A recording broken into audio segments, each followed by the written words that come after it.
Awesome. Well, thank you for joining. I got a really special guest today. His name is Sean Bol. Is it Sean Bulger? Bulger. Bulger. Yep. Okay, okay. Awesome. Well, let's see. We were just talking how the weather while you were in MMS. I don't know if you got to step out, but You gonna say we the had great weather. I never experienced it. So and that's the thing with some conferences, right? It's like the weather outside is amazing, but everything is happening inside. yeah, yep, exactly. I think I walked outside exactly one time, and that was um, after the Patch My PC event on what was that Monday night. That was the only time I experienced the weather, and it was still 65 degrees out at 10 at night or whatever. So that little bit was nice, and seeing it through the window was nice. But Yeah, we were stuck inside, man.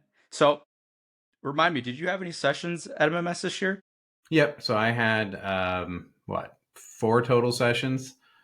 So I did two different sessions on Microsoft Graph, basically a 101 session and a 301 session that I did with Greg Ramsey. I did a session with Christian Brinkhoff on essentially it was titled Windows 365. It's easier than you think.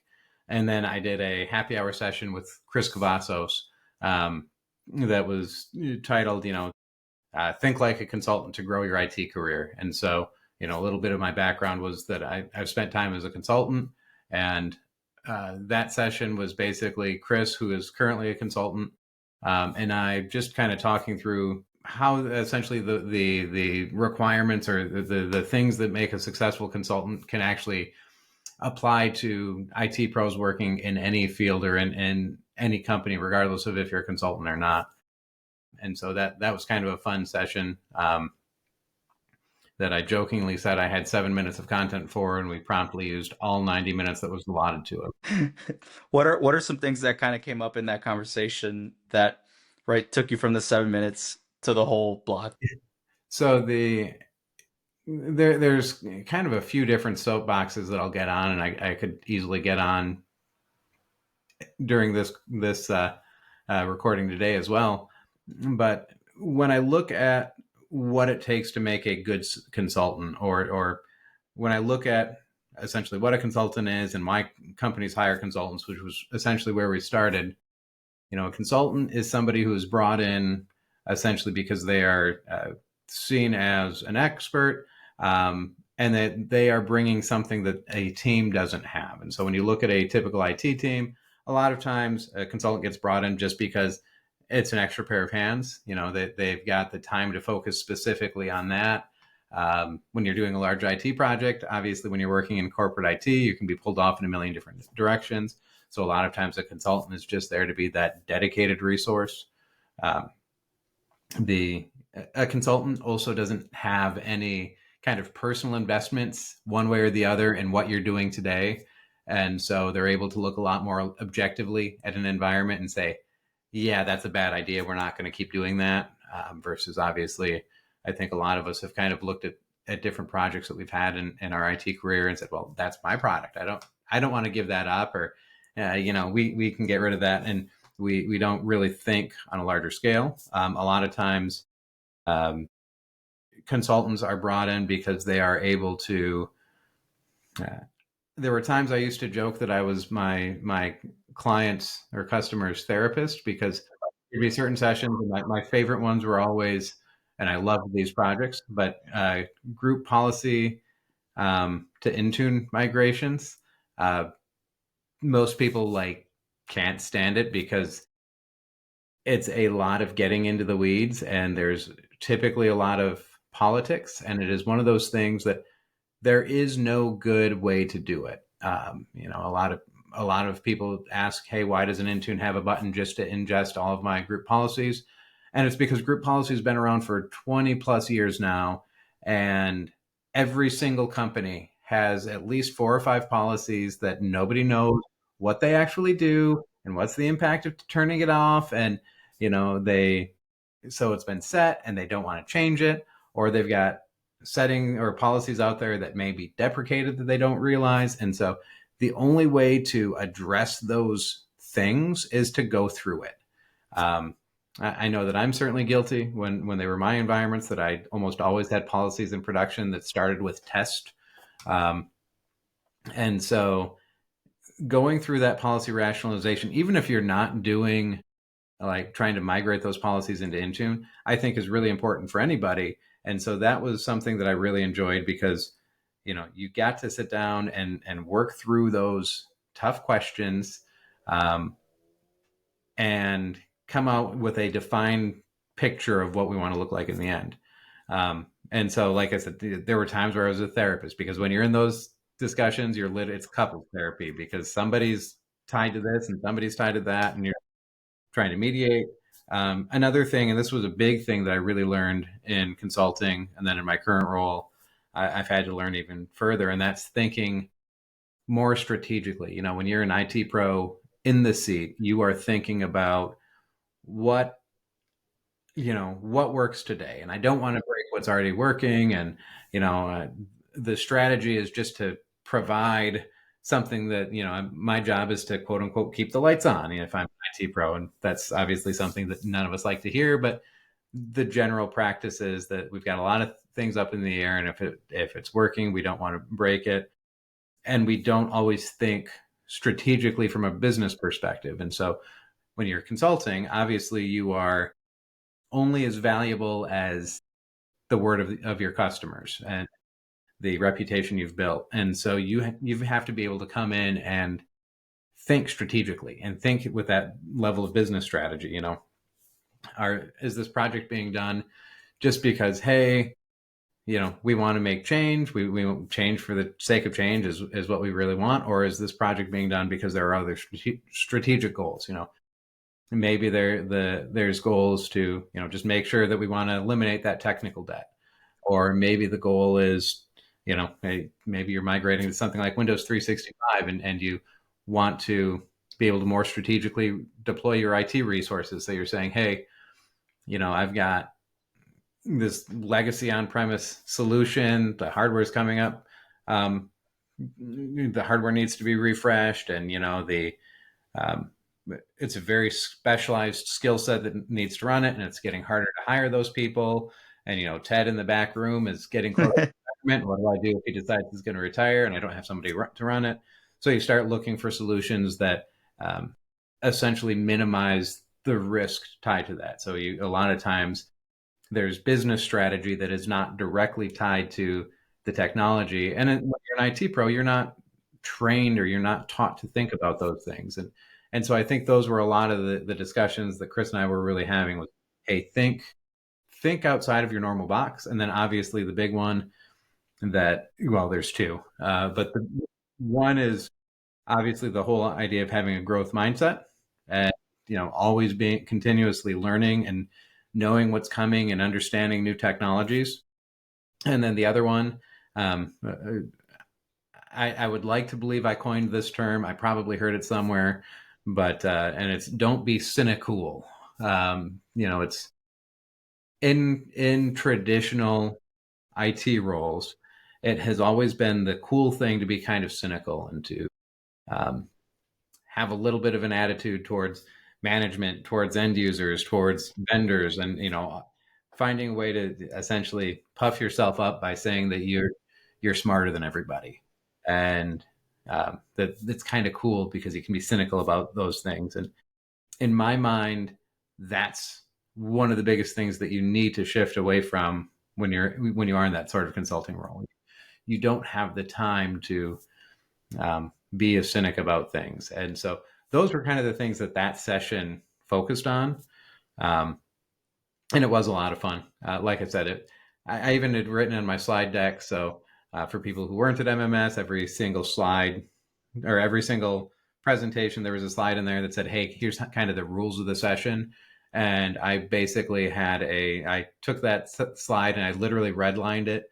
The rules have changed, and like there was one that said there's sessions are 60 minutes of content followed by a long Q&A, and I crossed that out and said 7 minutes of content followed by just chatting. And yeah, we used the whole time, so it was a lot of fun. So how did you, and you kind of touched on this a little bit, how did you learn about, shifting to more of a business mindset, with also having your technology background? Was there like a pivot point in your career that you were like, okay, the technology's there to empower the business? So that's a really great question, and I could really turn this around and make this like a long, like biographic answer. But I have a feeling that we'll get to more of those details in the future. So what I'll do is I'll kind of like jump into essentially late in the early part of my IT career. So I was working Hmm. at a help desk, and I was actually shifting over to um, a role in on our workstation engineering team.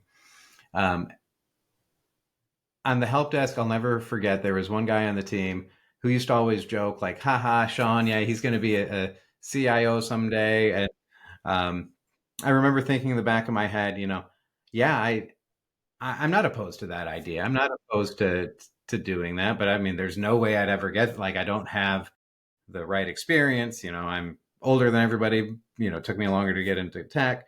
You know, cool, haha, yeah, but I just don't think I'm going to get there. And everyone else was obviously really cynical, and I think that was the one of the biggest differences was I didn't have a lot of cynicism towards the job. So this guy who was joking about that was basically saying, "Hey, he's got a different outlook than everybody." But then I moved over to this workstation engineering team. This is late 2014, early 2015. And I was basically handed a project to migrate from all of our mobile devices from a platform called Good Mobile Messaging, which at the time was anything but good, to Microsoft Intune. And I basically I said, "Hey, this is kind of my first big project. I want to see, um, I want to see how it goes, and I really want to like impress people." And so we started this migration. I wrote very thorough documentation. I tested everything through. I knew what was going on like the back of my hand. Like I really learned it and doubled down. And I felt good going into this project. Um, we started our migration, and I want to say it was in 4 or 6 weeks. We went from 0 devices up to it was just north of 2,000 devices, mobile devices migrated to Intune. I was at that point in time our TAM or account manager for Microsoft kind of reached out and said, "Hey, there's this customer connection program that they're starting. Would you like to be part of it?" So um, I said sure, and I was actually invited out to one of the earliest customer connection events out in Boston. I got to meet with a lot of people from the product team, and I just remember sitting there in Boston with almost no frame of reference, none of the right experience, and saying to myself, "I want to get to Microsoft someday. This is cool." And that to me was kind of that moment of saying, I don't know what this is going to take, and I don't know what this is going to look like, but I'm going to do it. And I had no business at that point in my career saying that or thinking it, but it really essentially flipped a switch for me. I always knew that I wanted to grow and advance in my career, but that was kind of the moment where, like, without realizing it, that I kind of switched to that growth mindset because I said, I don't know what it's going to take to get there, but I'm going to figure it out and I'm going to learn it. And so I would say if there's one moment, it was probably sitting there in Boston going, okay, it's Microsoft or bust. And whatever that means, I'm going to do this. Um, and so I would say that if you're asking, is there a moment? I'd say that's probably. Mhm. Absolutely. And I mean, hey, and when you in opportunities like that, or in situations like that, right? You're shooting for the moon, and even if you shoot for the moon, you're still going to end up pretty high. So, Yeah, um, yeah. And you know, throughout my career, there were a number of those moments. Um, but that is probably the first moment where I really defined what it's going to look like. There were some moments before that, and maybe we'll get into some of those, and then there were certainly some moments after that too. Um, take me back to your finishing high school or college. Take me back there. Um, you know, young uh, Sean. young Sean, to really tell the story of young Sean, I have to tell the story of old Sean, and that's that. So, in what 2021 probably, either 2020 or 2021, I was diagnosed with ADHD. So here I am basically at um, 39, 40 years of age being told that, hey, you can't focus on anything, which was kind of not a shock to me. But so coming out of high school, um, I had always been a really good student, um, kind of kid who aced every test, never did an ounce of homework, but also didn't have a whole lot of direction coming out of high school. Essentially, I bounced around for a few years, decided to go to college at the time, that point in time. Um, I thought I wanted to go into ministry, which, if you really know me, that clearly didn't. But so I started going to a small college down in Metro Detroit, thinking that, hey, this is the direction I want to go. Uh, Pretty quickly realized that that wasn't the direction for me, so I ended up switching my major to English. And then we promptly found out that the college was going to be closing. Wow. I basically got out with whatever degree I could, which with the credits I had at that point and the classes I had been taking, I got an associate's degree in Christian thought. Um, if you ever want to know what the world's most useless degree is, it is an associate's degree in Christian thought from a non-existent college. So every single time I would switch to a company that did a background check that included education, I had to be like, look, you're going to go try to get my transcripts, and you're not going to be able to. So let me tell you, you're going to have to go to this website called diplomasender.com. That's not an endorsement. And yeah, I'm not kidding you. The website is called diplomasender.com, and it literally could not sound more like illegitimate if I tried. Um, but so from there, um, college went out of business. Life took some typical life twists and turns. One of the common themes for people who, especially who are undiagnosed with ADHD, is that there's a lot of false starts, a lot of financial mistakes, a lot of basically failure to launch sort of situations. So Hmm. throughout my 20s, I really kind of struggled to find direction. I worked a couple desk side IT roles, and I always enjoyed those. Um, in about 2008, I was working for a small oil and gas company when the economy started to tank.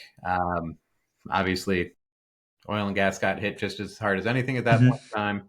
So I thought at that point in time, I was a volunteer firefighter. So I thought, hey, I want to go become a career firefighter. And one of the best ways to do that is to become a paramedic.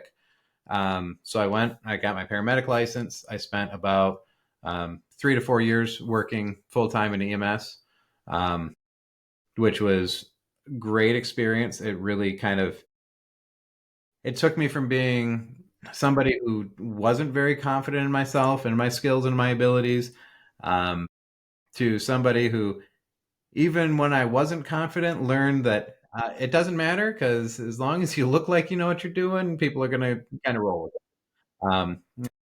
But oh, and prior to that, I actually, kind of as I was bouncing around, slight footnote that may be relevant later. I spent about 3 years total also working as a plumber. So I've got time as a plumber. I've got time in as a paramedic.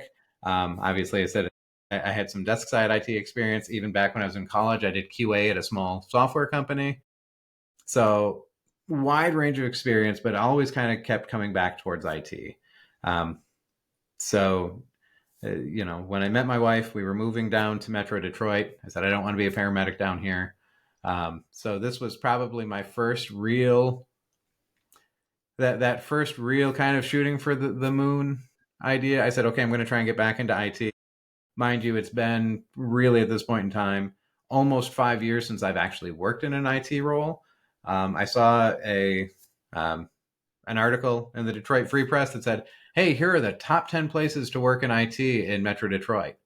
So I just applied to the list, and I ended up getting hired at it was actually the top name on the list, um, Plant Moran, which is a large mid-sized accounting firm, um, and there are a number of people in my career that I kind of look back and say they saw something in me that maybe I didn't see in myself at the time. And so my first manager there, whose name was also or is also Sean, uh, he brought me in for an interview. We started in one building. It was supposed to last for an hour and then have a kind of a quick like kind of test afterwards. We went for an hour and a half. The fire alarms went off. We had to evacuate the building because of a gas leak. We went back over to the other building where his office was, spoke for another at least an hour, never got around to doing the test. Um, and so walked away from that feeling pretty good. But at the end of the day, obviously I ended up getting an offer and getting hired. And I remember saying to him closer to when I left there a few years later, like, what did you see? Like, you had, like, I've seen the other people that you've hired since me, and they've all got current technical experience. They knew what they were doing. And he goes, yeah, but I couldn't teach them to be you. Like, you just had a certain presence that I really appreciated, and I knew that you were going to take the time to figure it out. Like, I could tell you were going to figure it out. And so in that theme of kind of shooting for the moon, that was kind of the first time of really shooting for the moon, saying, "Hey, I'm going to just apply to the best. I want to be the best. I'm going to apply at the best." And it happened to work out in that instance. Absolutely. And I think some of those people, like you mentioned, who really champion you from the beginning, like, kudos to them. I think those people are super important to really propel you in your career, whether it's, early or later. I think, kudos to them. Yep, So, absolutely. And that's one of the things that I really try to do is reach out to the people and along the way, people who help me get to where I'm at. Especially like when I earned my MVP, and then later when I got hired at Microsoft. Um, just reach out and show people my gratitude, because at the end of the day, it's those people who just took a moment, who just uh, took the time to essentially acknowledge me for who I was and say, "Hey, I think that you've got the opportunity to do something." And even if it was just as simple as listening to a dumb question and not dismissing it, I certainly had a lot of those. But the people who just took those little moments, and there's a few managers that kind of have fallen into that category for me, and a handful of other people around the community that really took that time to invest in me, that I will forever be grateful for. I can't say thank you to those people enough, because they really helped kind of outline my future without even realizing it. And in some cases there were just like little individual moments where someone just said, "Yeah, I can see it. Go for it."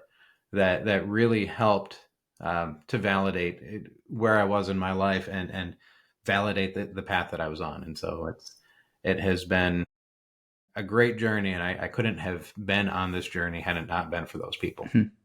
absolutely. It seems like, they kind of have an invisible stringing you along the right path, you know. Absolutely. And it really at times, like, it's just you know whether it be the universe or something else, like these people just kind of come in at the right time or right moment to just propel you to that next level. And it continues to happen to me too. It's not like it just suddenly got to a certain point and it stopped happening, but it still happens all the time.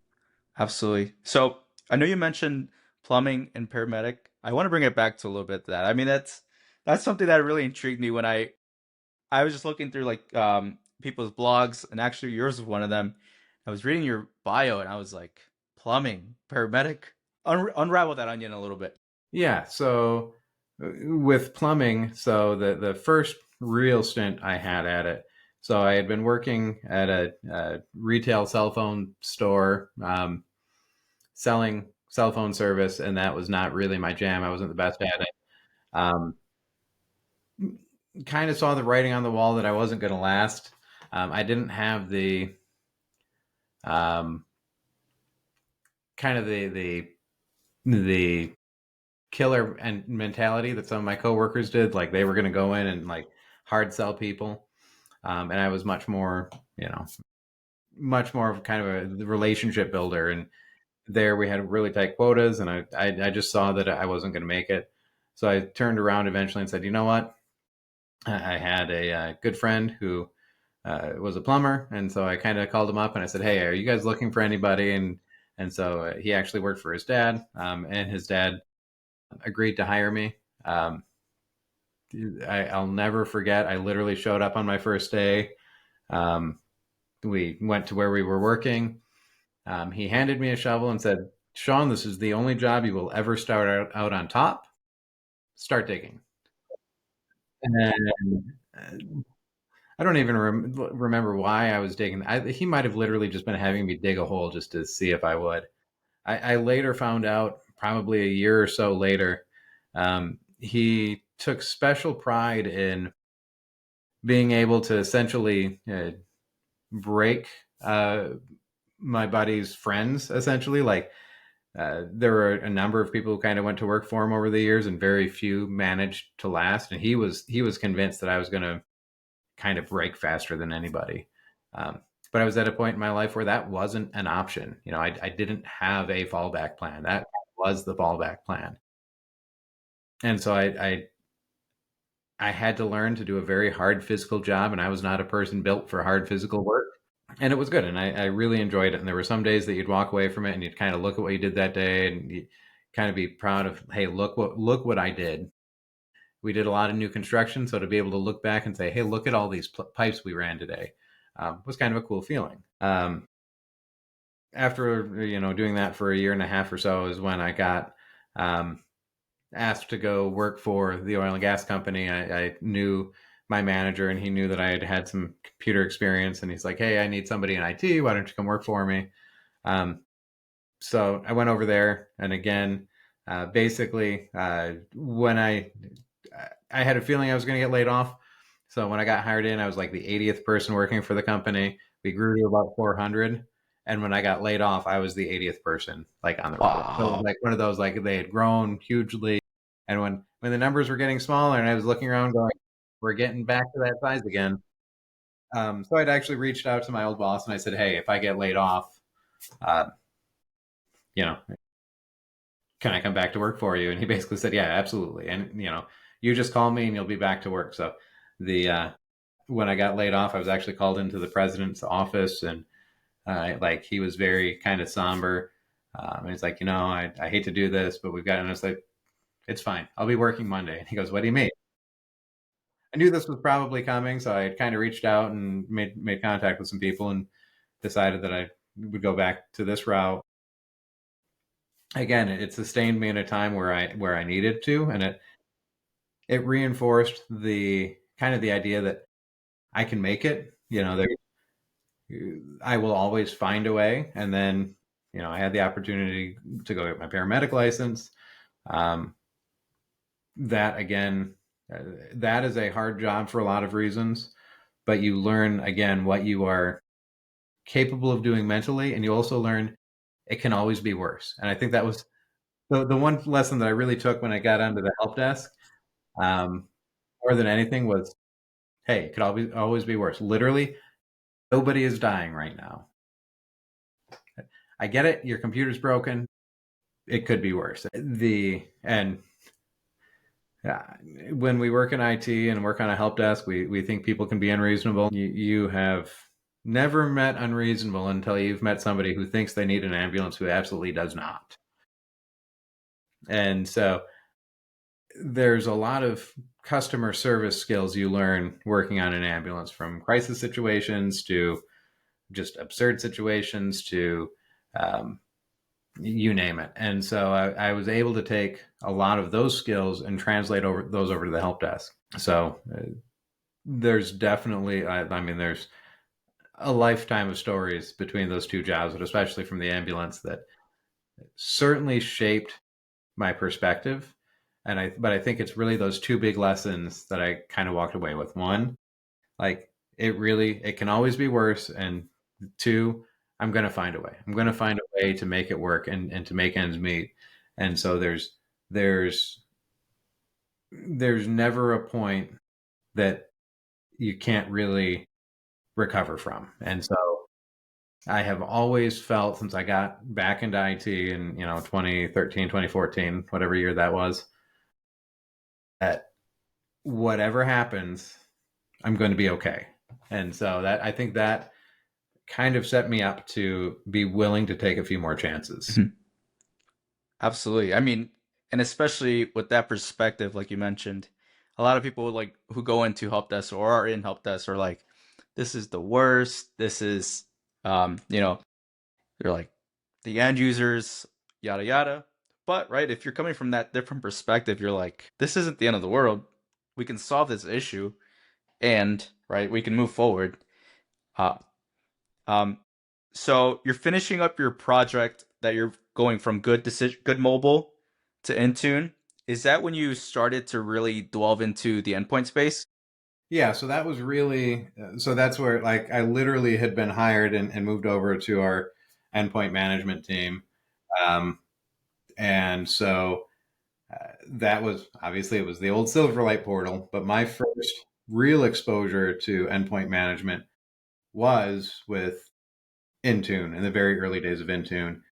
I had to learn the concepts there and then kind of backport them into Configuration Manager. So once that project was done, then I did start picking up more of the work inside of our Windows space and starting to learn Configuration Manager. I really started learning a lot more about scripting, application packaging, all those fun things that come along with managing Windows endpoints at that point in time. So And what was it at that time? I think I saw in one of your blogs that you're like, you really have you really enjoy the endpoint space.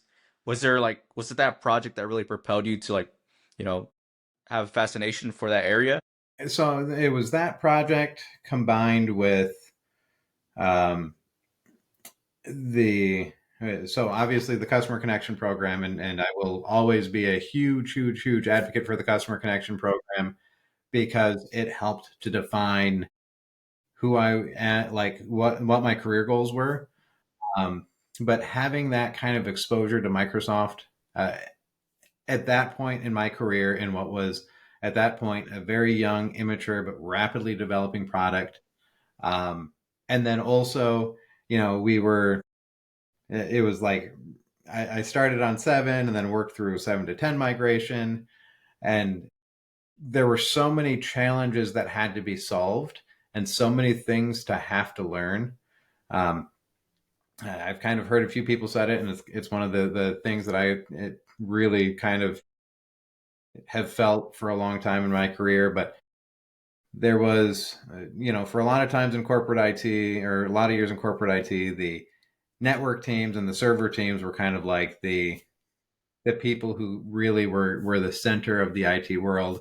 And endpoint was kind of a lost space. Like maybe it would live on an infrastructure team, maybe it would be in the end user support space, but it didn't have a lot of clear definition. Um, and so that obviously as config manager it really started to hit what I would say the kind of the current branch days, so 2012 and later. You had a product that was really maturing and a community that was really maturing. But then as we started shifting towards the cloud and we started shifting the control plane away from the network towards identity, all of a sudden the people who are managing your endpoints really started to become the people who, in my mind, and obviously I'm biased, have to have the broadest and most yeah, I guess just yeah, the most I broad, get I I widest get what you're saying. Yep. experience. Yeah, Yep. because you've got Yeah. to the really the ultimate line that I always tell people is that people who manage your endpoints have the single most unpredictable piece of your entire infrastructure, and that's end users. Because at the end of the day, end users are part of your infrastructure, whether you want to admit it or not. And so, with that whole shift in the way we manage endpoints, away from the perimeter to the cloud to identity-based security, it really shifted so much of that skill set. And now, when you are managing endpoints, whether it be Windows, whether it be iOS, Android, you've got to have a broad skill set and knowledge ranging from a little bit of networking. Windows, obviously, a lot of, or still some solid knowledge on Active Directory and group policy. You've got to have a lot of cloud experience, a lot of identity experience. Um, if you're really good and proficient at your job, you've got to have scripting skills across the endpoint and across, the cloud. And so there's just so much that you have to know and keep learning and keep growing. And I think that's what attracted me. But it's also like a big part of what kept me here. And was it during that time that you started writing your blog? So I started writing my blog. I think the first post was in 2019, towards the end of 2019. And so what had actually happened was, um, at the end of 2017, I left the accounting firm. Basically, I had done a brief stint, moved over to the server team, realized that wasn't going to be for me.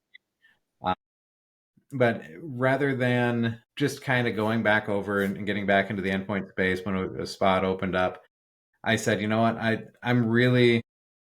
set this goal for myself that I wanted to get to Microsoft. And if I'm going to get there, I really need to broaden my experience.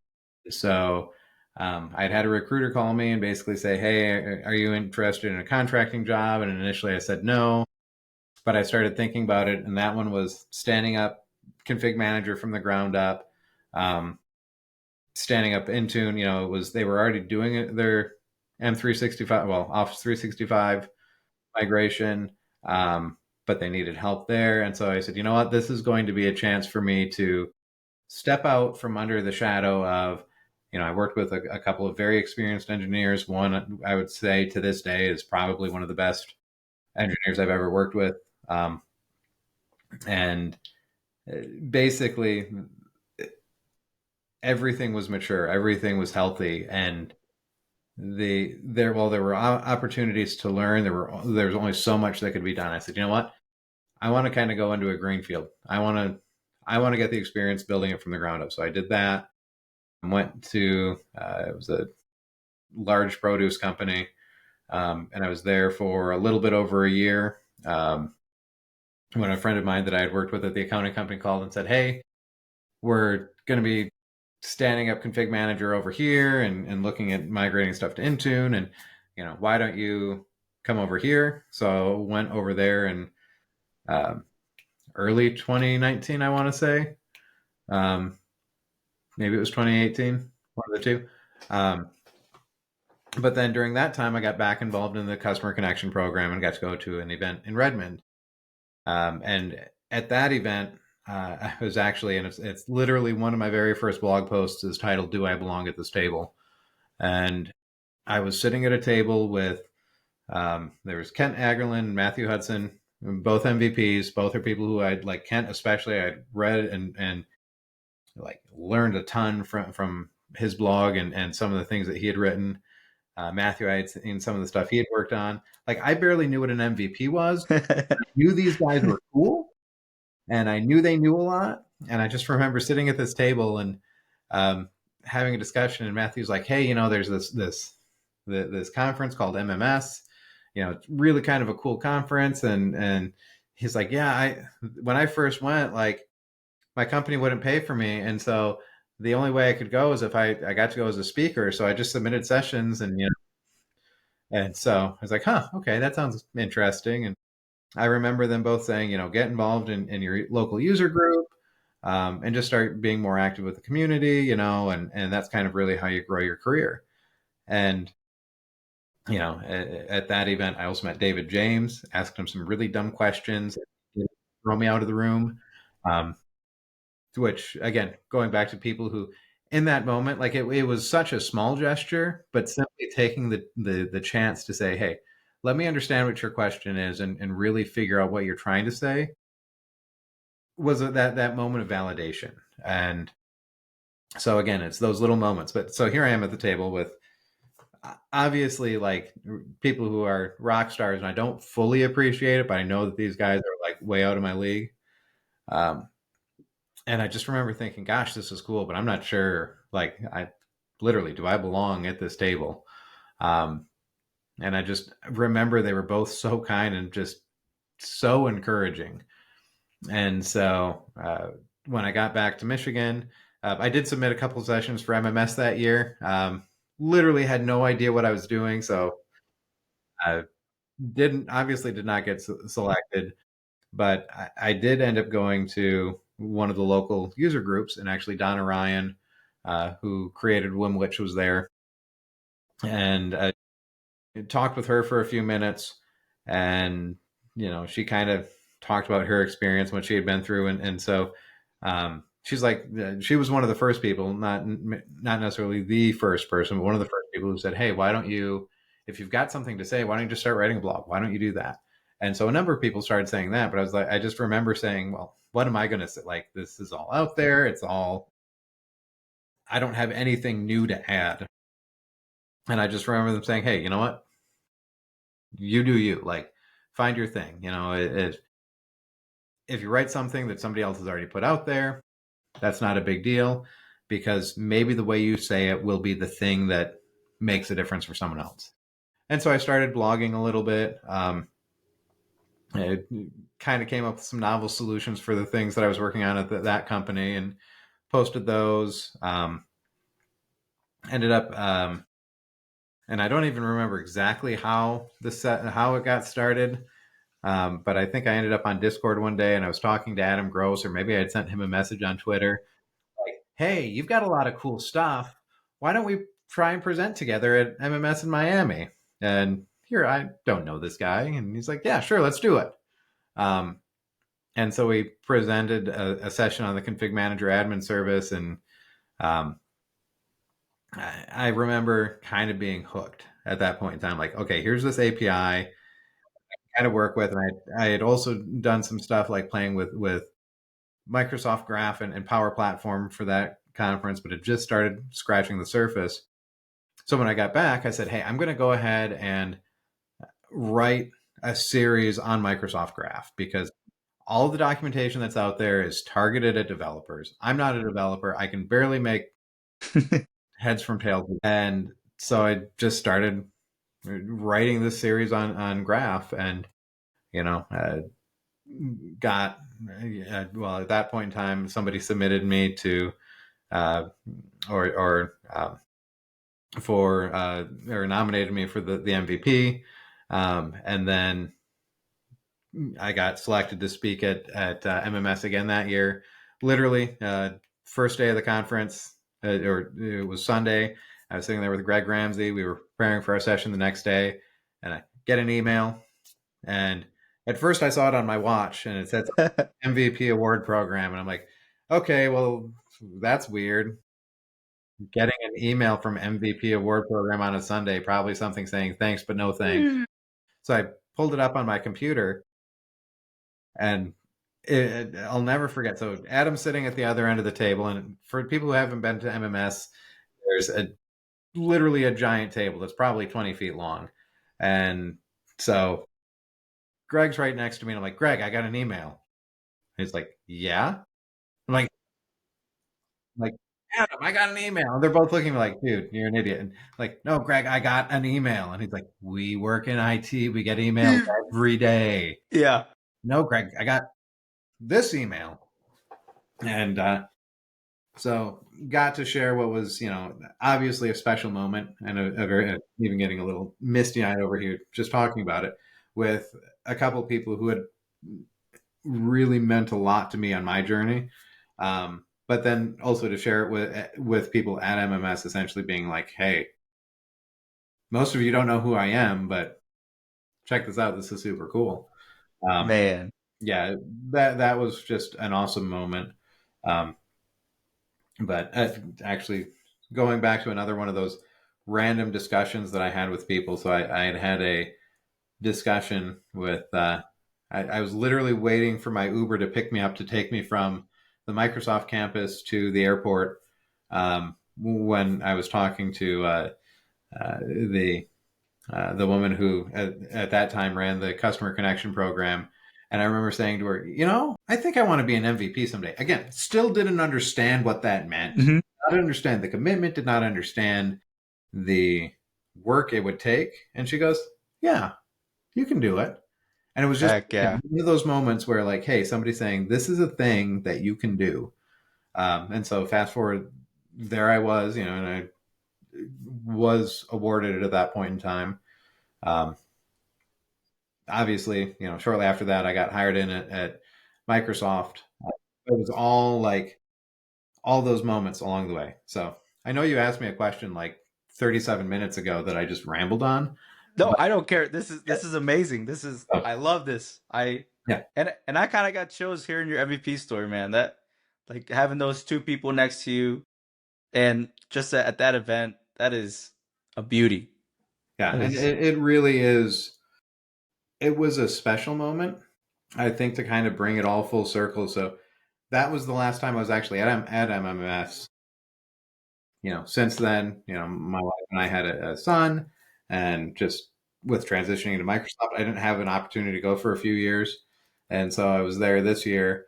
And there's one of the things that I've had a bad habit of doing in my life and career is like speaking in a way or using negative language towards myself that I didn't even necessarily realize. So, for example, I used to refer to myself as an MVP short timer because I never had to go through a renewal. And I didn't have to, like I got hired in at Microsoft right away. So it doesn't really count because I mean, even though I had done the work, like I probably already had more than enough in that short period of time that it would have been fine for renewal and everything. But like in my head, it just didn't feel as legitimate because it wasn't as long. Um, and that's something where I was kind of taking things away from myself. And uh, because I hadn't been blogging for the last few years and I hadn't been as active in the community, kind of feeling like there was a little bit of separation there and people didn't really know necessarily who I was anymore. And they wouldn't necessarily see my contributions and, not even kind of, again, that little bit of imposter syndrome, feeling like maybe I don't really belong here. Um, and then at MMS this year, there were a number of different experiences that I won't dive in too much to any of them, but there were at least two or three people every single day who kind of stopped me and said, "Hey, I really appreciate your blog, or I really appreciate the session you gave the last time you were here, or this piece that you talked about because it really helped me in my career and helped me to kind of grow and get further with where I'm at." But there was one in particular, which again, not diving too deep into it, but this individual had spoken up in a couple of the sessions that I had, and I really appreciated a lot of what she had to say. So kind of on the last day, so speakers all got kind of a purple token that we could give to somebody that they could turn in for a special raffle ticket. And I kind of stopped her and said, "Hey, I really appreciated your perspective. I really appreciated the fact that you spoke up, because I know it's hard as a new person to come into an environment like this full of people that, can be kind of intimidating, quite honest. And to come in and speak up and find your voice is huge." And she actually stopped me later in the day. And again, kind of uh, getting a little misty eyed over here, but she said something that just really brought it all into sharp focus for me, and really um, it really just shifted things for me. And it's funny because she said, "You really shifted my perspective this week. You changed the way I think about myself." And like when I say it brought things into perspective and to focus, like she shifted my perspective in that moment. Like it was, here I was, I don't want to say I was feeling sorry for myself, but I was kind of feeling a little bit like an insider, or outsider rather, and thinking, hey, here I was doing all this cool stuff, but I'm not really doing it anymore, and so I don't have the impact I had. And it's just not the same than to literally have somebody come up and say, "Hey, like you changed me," essentially. um, all of a sudden it was all of those years of hard work and all those years of other people having invested even just a moment in me, realizing that those blog posts that I'd written years ago that I didn't think really mattered, or speaking about a topic that I know really well and didn't necessarily need to like when I did MMS the first few times, I felt like I had to have huge over the top demos, and this time it almost felt like easy mode because it was something that I know really well and I've spoken about before, and didn't have those big over the top demos. To have somebody come up and say like thank you, essentially, at that level, it was like crazy to think that now all of a sudden I have started to become that person to other people. Um, and so it really just, in a huge way, shifted my perspective, and to realize that impact that you can have just by taking the time to kind of learn and grow, and all of those things along the way. Were Was there ultimately this end goal of, hey, I want to get to Microsoft eventually? Yeah. Did at some point in time I said, hey, I want to be an MVP? Yeah. But all of those were really more about learning. They were about growing. They were about improving myself along the way, to get to a place to where somebody else was saying, your journey matters to me and it has helped to shape my journey, was just unbelievable. And so I think that's one of those things that when I look back at the last, you know, 10, 11 years that I've been back in IT, um, it has really been marked by, yeah, there have been some cool technologies and there have been some cool moments and some fun projects, but it's been marked more by people and moments that really kind of help to shape and form who I am, and will continue to shape and inform who I am going into the future, you know? Um, so it's really just kind of a, I don't know, it's kind of a fun experience. It's kind of a roller coaster. I never really know what's coming next. I just kind of, I'm along for the ride and figuring it out as I go. So Absolutely. No, that is beautiful. And, you know, we kind of touched on this a little earlier. Is like, you know, somebody had the invisible string stringing along in a positive way. You know, as you were telling that story, it kind of made me like think of like you helping somebody, right, in an invisible way, helping them through their journey. so the one of my favorite quotes in all of literature, is from the book Lilith by George MacDonald. Little bit of background. So George MacDonald would have been one of the first like mythopoeic authors. George MacDonald had a daughter named Alice. One of his best friends at the time was Lewis Carroll. So Alice in Wonderland was literally named after George MacDonald's daughter. And then George MacDonald was a huge influence on C.S. Lewis, J.R.R. Tolkien. But he's relatively obscure compared to the others. Um, and I had a class that focused on mythopoeic literature, and so we had to read this book called Lilith. And early in the book, the main character kind of falls into the fantasy land in that book.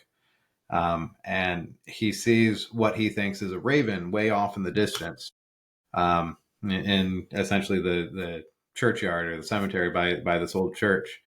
And so he's trying to catch up to this raven to ask him a question. He's like, Mr. Raven, Mr. Raven, and as he gets closer, he realizes that it's not a raven at all, that it's actually an old man who's kind of hunched over, has, a tailed jacket.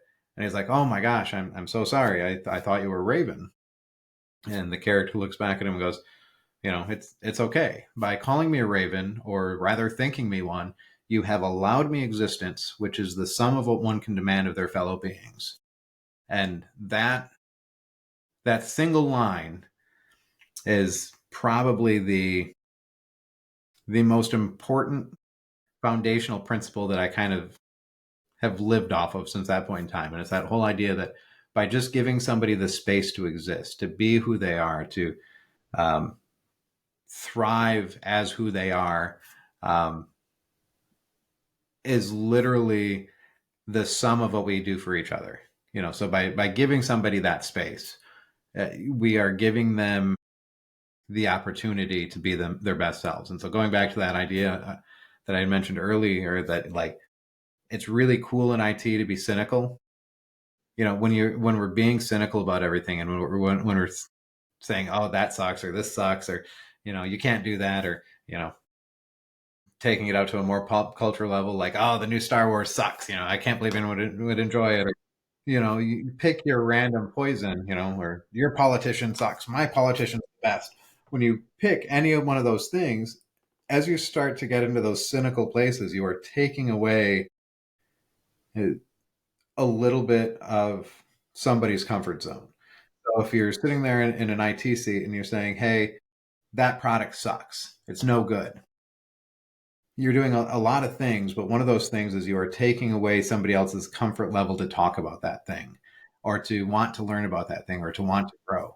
And so I really try to avoid being that way. I am that way sometimes. Um, but rather, when you shift from that mindset to more of like focusing on the solutions and saying, hey, you know what? Maybe this isn't the best thing right now, but how can we fix it? How can we get the most out of it? How can we make it better? For example, there's a lot of people who will turn around and say, "Oh, Intune sucks because the reporting's no good." Why do you think I got into working with Microsoft Graph? Because all the data is there. It's just a matter of knowing how to get it out. Um, and for the things that aren't there, hey, how do I constructively speak to that? How do I leverage the tools that are available to me to either a figure out how to get the data, or then you know give the feedback or make sure the feedback ends up in the right place. And so I think by taking and shifting away from that sort of negative mindset, we give people the opportunity to thrive, and we give people the space uh, to go explore and find their way of doing things. That was that's ultimately what Kent and Matt did when I was sitting at the table with them. They very much said, "Hey, yeah, you belong. You absolutely deserve to be here," and it gave me the space to explore. And similarly, there are so many people along the way, as I've come up with just random crazy ideas, rather than saying, no, that's not possible, they've said, okay, prove it. Let's see how it works. Um, and so if I can give somebody else that space, or encourage them to do something um, that other people say, hey, that's just not going to work, I'm going to do it whenever I can, just because that's essentially where we thrive. Yeah, let somebody fly, you know. Give them some wings instead of taking their wings off. Yeah, exactly, exactly. And I think, and obviously looking at your podcast that you've started, and I was kind of glancing at your blog earlier. You know, the and I was looking at all the different names that you've had on the podcast already, and it's a community of people who give people space Mhm. and who give people the time of day. And so it starts with essentially finding your space and finding your thing. And so, like, I look at what you're doing here with your podcast as a relatively young IT pro saying, hey, I want to do more. And if you remember when we were sitting at Fire Lake that last day, and I kept asking you why, and it's really because we all do have that why, and we get conditioned. Again, it's going back to that cynical thing, to not say it, to not say I want more, to not say that I want to push myself to limits. And maybe I don't know what that end goal is yet. I don't know if I'm going to be a CIO or something someday or not, but why would I limit myself and say that's not a thing? And it really starts right here with being curious and taking the time to learn and grow and reach out to people. And so I think what you're doing is amazing, because it's like, this is where that path begins, wherever your path is leading, and it starts here. And it really, as you define what that why is, and as you define what your targets are, I think that you're going to find that there's really no limit to where you can end up. And one of the most important things that you can do, and that any of us can do, is don't let somebody else uh, take that away from you. I think and this is more of like a toddler lesson that I've heard recently, but don't yuck somebody else's yum. But essentially, like, don't let somebody take that away from you. But also, as you grow and as you learn and as you earn your space, don't take it away from yourself. And I think that's one of the most important things that we've all got to remind ourselves of, because in a lot of ways, like, I took a lot of my success away from myself and the ability to enjoy it because I said, it's not as legitimate, or, I'm not as deeply technical as I used to be, or as, I've got all of these different things. And I would take those pieces away from myself only to get to MMS this year and realize that that world I created for myself, wasn't real. We all have an impact. You're having an impact on people. And it all starts with this kind of smaller, it starts with the small little things, but those small little things are going to, just kind of gather and grow and build. And so, I think that it's awesome to see you doing this. And I love seeing people just kind of start down this journey because, you know, they're, I'm not calling anybody old. It's going to sound like I'm calling people old, but when you look at, the kind of the generation, the early generation of MVPs, the Kents, the Matt Agerlunds, or Kent Agerlund, Matt Hudson, and there's obviously a lot more. And then you kind of got into this next generation that was, like Adam Gross and now like Gary Block, and the like that group was a generation almost. And now there's this year obviously it had like Haley, you got um, Christina Kyle was one of Christina them. Kyle, yeah. Um, who Uh, else? McNulty.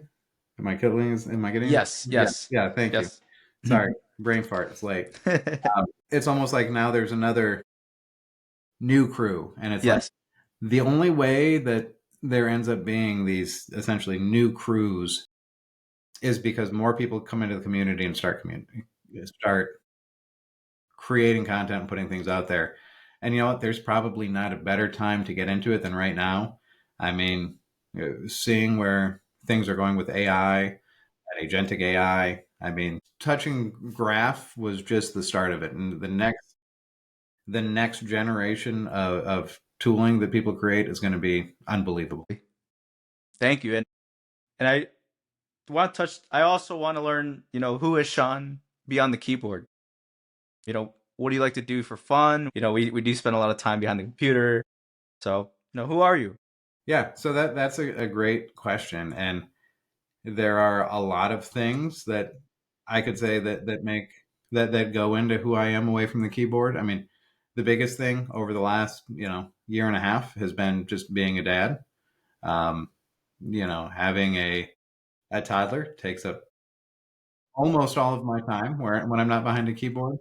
Um, but going to that idea of saying, hey, defining what your why is at this point, he has essentially become my why, and um, the essentially the greatest single gift that we can give to somebody else is time. And so much of what I do now is because I want to make sure that I'm around for him because I'm not a young dad. Um, so over the course of the last few years, I've gotten into the gym. I've started eating a lot better. I've lost a lot of weight. I really do enjoy exercising and working out. If and when I have more time, I also really enjoy like fishing. I love doing woodwork. I love just anything that gives me a space to be a little bit creative. Like I said, the time's just not there like it used to be. I'll get back there eventually. It was I did see on X or Twitter, I believe that you were pretty big into woodworking. Um, is that something like you've practiced for a long time, or like what's the story behind that? So back in school, I took a couple wood shop classes, and I've always kind of tinkered. Obviously, having worked in a skilled trade for a while, I've developed a lot of comfort around different tools, and every once in a while got to be a little bit more creative with that. But then, yeah, it was literally, a few years ago, I basically said, hey, this is something I've always enjoyed. Um, I'm just going to kind of dive into it and see where it goes. And so, yeah, it was probably, you know, I think it was probably in that 2020 time frame. I know it was because the basement I'm sitting in, obviously this isn't fine woodwork, but so I finished my basement, was my first pandemic project. And then I did it backwards because, like, right after I finished my basement, I went and bought a table saw, a good table saw, and started getting into more kind of fine woodwork. So the uh, at that point in time, it was just having something to keep me sane. And again, really enjoy it, but just haven't had the time recently. So, uh, and similarly, obviously, like I said, fishing. Um, the problem is when I get into a hobby, I tend to get like really into it and put way too much time into it. And so, like, it I never have enough time to get into any of these things to the level that I would like anymore, but that's okay. Absolutely, yeah, yeah. Your little one dictates your time, so. Oh yeah. Yeah. And I'll end it with this. You haven't had many career paths, and have had a great, career right now, right? Like you have done an amazing, job to get to where you are. Hearing your story, what is some advice you have for like the next, you know, people going into the workforce, or right, maybe even the IT workforce? Yeah, yeah, absolutely. So I'll kind of start that answer with the finish, and that so one of the things that I've had the opportunity to do with Microsoft is um, do there's a writer and psychologist um, who again, huge brain fart right now, Dr. Michael Gervais, who has done a lot of work with Microsoft, but also he's got a podcast, he's written a book, but he's a sports and high performance psychologist.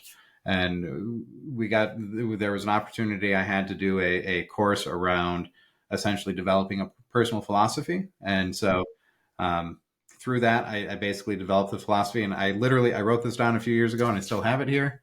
So you probably can't really read that on camera, but it says, "Be unfinished, grow, learn, and be curious." Um, and so that is the ultimate, like my base level principle, my big philosophy in the workforce is to be unfinished, um, because that means that you've started, but you also acknowledge that you haven't gotten there. If you ever think that you've gotten to where you need to go, then you're going to stop growing. You're going to stop learning. You're going to stop being curious. That's where you start to become cynical. That's where you start to become worried about what happens next, or is my job going to be made irrelevant by a new technology or things like that. So I would say above everything, especially right now, especially as we are entering into this uh, age of AI, into, as they said during Build this week, the age of the agentic internet, you have to be constantly growing and learning and being curious about what this technology can do. There are a lot of people out there who are saying, AI is going to take our jobs and everything. And I don't see that for a few reasons. Um, when you look at, for years, everybody has been saying that, there's not enough people entering the workforce. Future generations are a lot smaller than the baby boom was. Not enough people entering the workforce to help support those people through their retirement. Well, at that point, how is AI going to be taking our jobs if there's not people in the workforce to take them? And so I think that AI is going to become a tool. It's like a hammer or a paintbrush, that will allow the people who understand how to use it to really grow and advance their careers a lot more. It's not going to be taking jobs but it's going to be supporting the people who are working to be a lot more productive than we have been in the past. And I don't think it's going to be because we're going to be all be working 60-hour work weeks at all either. I think it's going to empower us to be a lot more efficient with our time and strategic and whatnot. And so I would say, be curious about it. Don't be digging your heels in, because that's going to be the thing that makes it harder to stand out and harder to move through your career. I don't know where I'm going fully yet. One of my big challenges over the last few years was my goal was to get to Microsoft for so long, and Microsoft is so big and there are so many opportunities. Defining what that next step is, and I've got some ideas on where I want to go now, but um, I'm flexible and open to opportunities essentially. But I spent so much time focusing on getting here that I didn't really know what was next right away. And the it's okay to not know where you're going, but it's never okay to think that you've gotten there in my mind. So yeah, if you're coming into the workforce or if you're sitting in an IT role right now and saying, "Hey, how do I get to that next step?" I would say just pick something up and learn it. I've been sitting here kind of like anxiously trying to figure out when I'm going to have a chance to start, playing with some agents and graph to see what I can make them do. I've got ideas, and it's not because I'm sitting here thinking, oh, I'm going to go change the world, but it's because I want to keep learning and keep growing, pushing that limit. No, that's amazing. I think we need to hear that, as a whole. So I appreciate that. And I definitely I appreciate you bringing me on. I think it's awesome what you're doing. I feel honored and humbled. Again, looking at the people that have already been on here and just saying, wow, that is the start of a laundry list of some of the best and brightest minds that are out here in our community. And so I'm honored to be. And Uh, you're a part of it. And yeah, you're a part of it. it's crazy to think that, but thank you. But this to me is you, and going back to that idea of being unfinished, grow, learn, be curious, all those things. This is you being curious, and that's how you grow. That's how you learn, and I love that. And I think that a lot of people are going to benefit from being able to sit down and listen to people just talking about their story. I was listening to Matt's episode earlier. Hey, love Matt, great guy, really really sharp, great mustache. Uh, but just hearing his story, and I've heard most of it before, is just amazing to hear. And the fact that you're not just concerned about, oh, hey, tell me about your career, but hey, tell me about who you are as a person, um, is huge, because I think that's what really sets the best apart is who cares about the individual more than Hmm. the technology. So Yep. keep Yep. doing That that.